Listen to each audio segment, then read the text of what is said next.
یہ ہے جو قوت والا اور زوراور ہے، جو تنہا تدبیر و تخلیق کا مالک ہے اور تمام عالم سے بے نیاز ہے۔ اسے فرما برداری کرنے والوں کی فرما برداری سے کوئی فائدہ نہیں پہنچتا اور نہ نافرمانی کرنے والوں کی نافرمانی سے کوئی نقصان پہنچتا ہے۔ اس نے جنات اور انسان کو پیدا کیا کہ وہ اس کی عبادت کریں، اس کا حکم ماننے اور اس کی نافرمانی نہ کریں۔ اس نے نافرمانوں کو اپنے سخت عذاب سے ڈرایا کہ کہیں ان پر بھی نازل نہ ہو جیسا کہ پچھلوں پر اترا۔ اللہ تبارک و تعالیٰ کا فرمان ہے، کیا انہوں نے دیکھا نہیں کہ ہم ان سے پہلے کتنی جماعتوں کو ہلاک کر چکے ہیں جن کو ہم نے دنیا میں ایسی قوت دی تھی کہ تم کو وہ نہیں دی۔ اور میں گواہ دیتا ہوں کہ اللہ کے سوا کوئی معبود برحق نہیں، وہ ایک ہے، اس کا کوئی شریک نہیں، اس کے لیے بادشاہت ہے اور وہ واضح حق ہے۔ اور میں گواہی دیتا ہوں کہ محمد اللہ کے نبی صلی اللہ تعالیٰ علیہ وسلم ہیں، اللہ کے بندہ اور اس کے رسول اور دوست اور سچے امین ہیں۔ اللہ نے آپ کو سارے جہان کے لیے رحمت اور دشمنوں کے لیے حجت بنا کر بھیجا، آپ کی نشانیوں، معجزوں اور دلیلوں سے تائید کی، آپ کے ذریعہ جہالت سے سکھایا، ضلالت سے ہدایت دی، اندھے پن سے بینائی عطا کی اور گمراہی سے راہ راست دکھلایا۔ آپ کے ذریعہ اندھی آنکھوں، بہرے کان اور بند دلوں کو کھول دیا، آپ کو ناخواندہ لوگوں کے لیے جائے امان بنایا۔ اپنی بعثت سے آپ کامل ترین اور بہترین صورت میں اپنے رب کے حکم پر قائم رہے، حکمت اور اچھی نصیحت سے اپنے رب کے راستے کی طرف بلاتے رہے اور لوگوں کے لیے ان کے رب کی طرف سے نازل ہوئے دین کو انتہائی درجے میں واضح کرتے رہے۔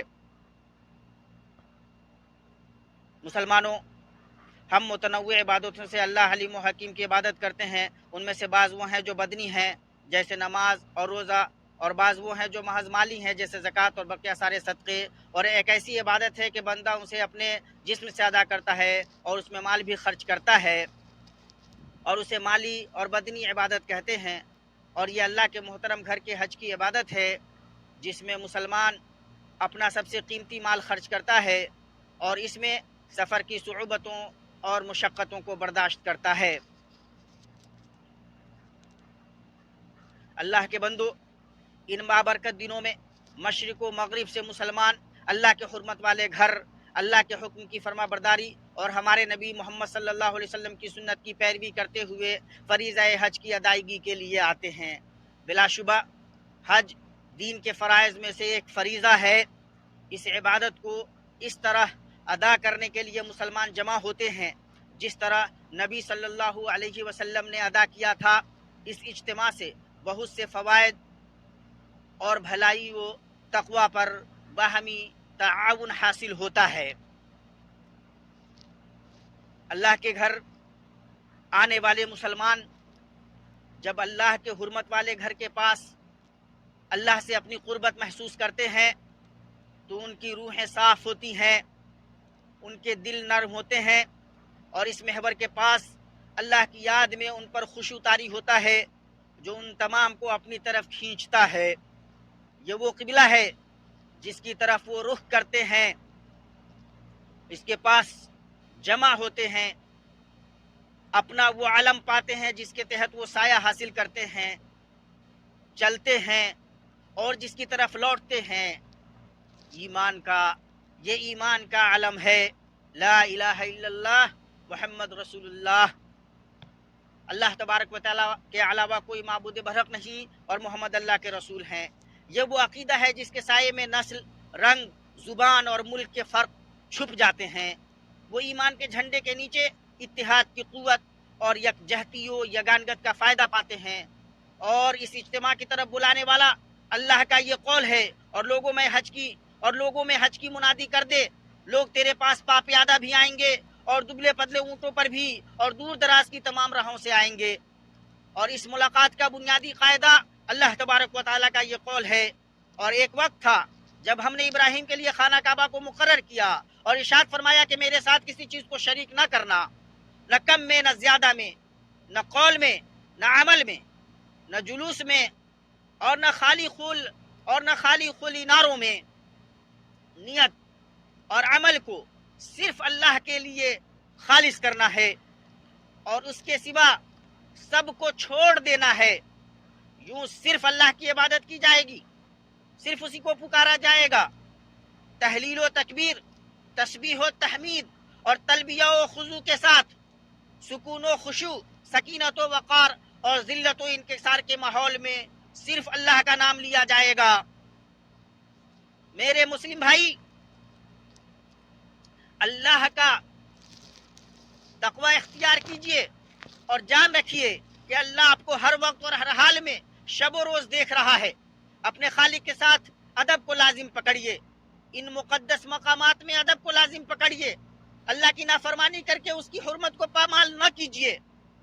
اپنے آگے اللہ کے لیے خالص شفاف نیک عمل بھیجیے جسے آپ اپنے سامنے روشنی کی مانند پائیں، اور اپنے رب سے توفیق و ہدایت طلب کیجیے کہ وہی سیدھے راستے کی طرف لے جانے والا ہے۔ اللہ تبارک و تعالیٰ کا فرمان ہے، حج کے مہینے مقرر ہیں، اس لیے جو شخص ان میں حج لازم کر لے وہ اپنی بیوی سے میل ملاپ کرنے، گناہ کرنے اور لڑائی جھگڑے کرنے سے بچتا رہے۔ تم جو نیکی کرو گے اس سے اللہ تعالیٰ باخبر ہے، اور اپنے ساتھ سفر خرچ لے لیا کرو۔ سب سے بہتر توشہ اللہ تبارک و تعالیٰ کا تقوی ہے، اور اے عقل مندو مجھ سے ڈرتے رہا کرو۔ اللہ مجھے اور آپ کو قرآن عظیم میں برکت عطا فرمائے، مجھے اور آپ کو اس میں موجود جو حکمت ہے اس سے فائدہ پہنچائے۔ میں اپنی یہ بات کہتا ہوں اور اپنے لیے، آپ کے لیے اور بقیہ تمام مسلمانوں کے لیے ہر طرح کے گناہ سے مغفرت طلب کرتا ہوں۔ آپ بھی اللہ تبارک تعالیٰ سے مغفرت طلب کیجیے، بلا شبہ وہ بہت زیادہ بخشنے والا اور رحیم و کریم ہے۔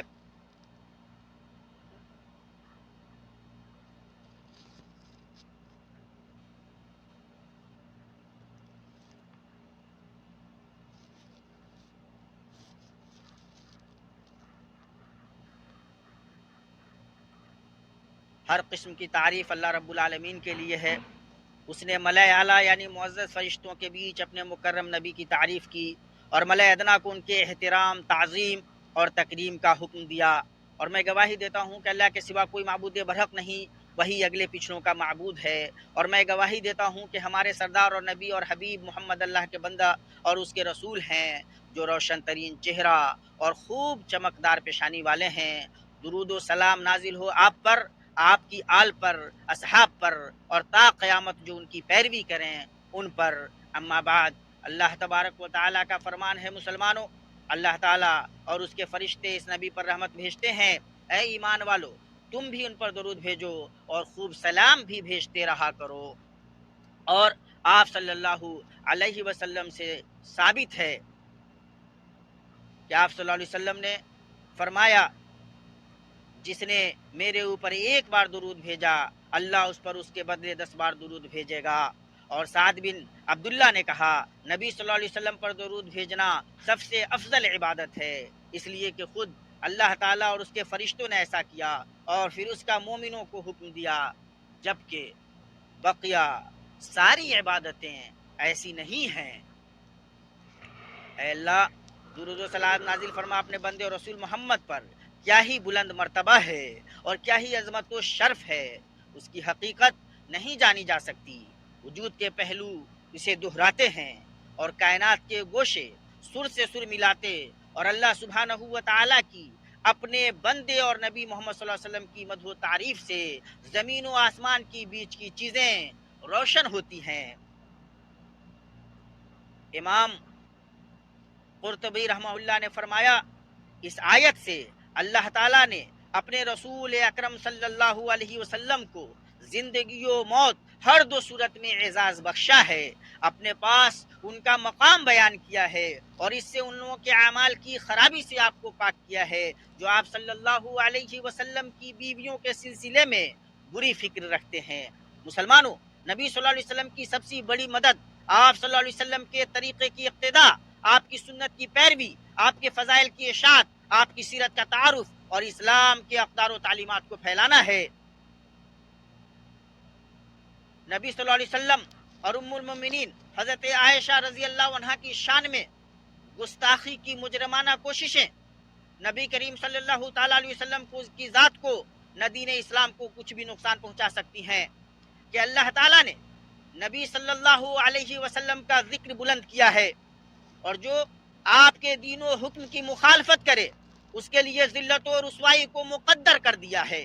آپ صلی اللہ علیہ وسلم کو فتح مبین سے نوازا ہے، تمام لوگوں سے آپ صلی اللہ علیہ وسلم کی حفاظت کی ہے، اور مذاق اڑانے والوں کے لیے آپ صلی اللہ علیہ وسلم کی طرف سے اللہ ہی کافی ہے۔ تاریخ میں وہ آفت معروف ہے جو نبی صلی اللہ علیہ وسلم کی شان میں گستاخی کرنے والوں کی ہلاکت کا سبب ہوئی۔ اللہ نے آپ صلی اللہ علیہ وسلم کو حوض کوثر سے نوازا اور آپ کے دشمن کو ہی لاوارث اور بے نام و نشان کر دیا۔ ضروری ہے کہ مسلمانوں کی جانب سے اس مجرمانہ گستاخی کی مذمت اس طریقے کے مطابق ہو جسے اللہ نے اپنی کتاب اور اپنے نبی کی سنت میں مقرر کیا ہے۔ میں دنیا کی حکومتوں اور عالمی تنظیموں سے اپیل کرتا ہوں کہ وہ نبی صلی اللہ علیہ وسلم کی شان میں گستاخی کو جرم قرار دیں۔ مسلمانوں، اللہ کا تقوی اختیار کرو، اپنی باتوں اور اپنے کاموں کو اسلامی احکام کے مطابق انجام دو، اللہ کی توحید اور اس کی فرما برداری پر جمے رہو، کامیاب ہو جاؤ گے۔ اے اللہ اسلام اور مسلمانوں کو غلبہ عطا کر، اے اللہ دین کے دشمن کو تباہ کر، اے اللہ اسلام اور مسلمانوں کو غلبہ عطا کر، اے اللہ اسلام اور مسلمانوں کو غلبہ عطا کر، اے اللہ دین کے دشمن کو تباہ کر، اپنے موحد بندوں کی مدد فرما، اے اللہ اپنے دین کتاب اور نبی کی سنت اور مومن بندوں کو غلبہ عطا کر۔ اے اللہ ہمارے ملکوں میں ہمارے ملکوں میں امن سے نواز اور ہمارے سربراہوں اور حکمرانوں کی اصلاح فرما۔ اے اللہ حق کے ساتھ ہمارے سربراہ کی تائید فرما۔ اے اللہ اے اللہ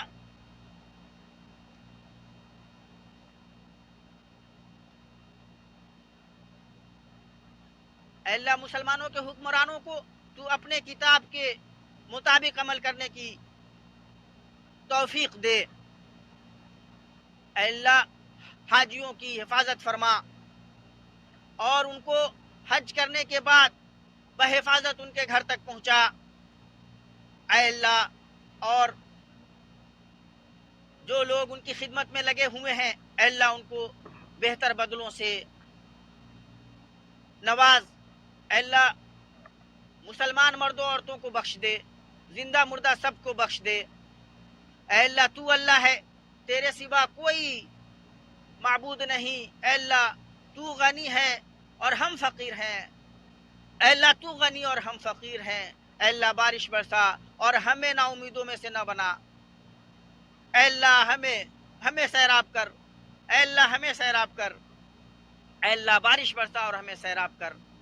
اے اللہ ہم تیرے بندے ہیں، اے اللہ ہمارے گناہوں کی وجہ سے تو اپنے فضل سے ہمیں محروم نہ کر۔ اے اللہ اے اللہ اے اللہ خوب بارش برسا۔ اللہ کے بندو، اللہ تبارک و تعالی عدل و انصاف کا اور قرابت داروں کو دینے کا تم کو حکم دیتا ہے اور فحشاء اور منکر سے روکتا ہے۔ اللہ تبارک و تعالیٰ تمہیں نصیحت کرتا ہے۔ اللہ تبارک و تعالیٰ کو تم یاد کرو، اللہ تبارک و تعالیٰ تمہیں یاد کرے گا۔ اس کا شکر ادا کرو، اس کی نعمتوں پر اللہ تبارک و تعالیٰ تمہیں اور بھی نوازے گا۔ اور اللہ تبارک و تعالیٰ کا ذکر بڑا ہے اور اللہ جانتا ہے جو کچھ تم کرتے ہو۔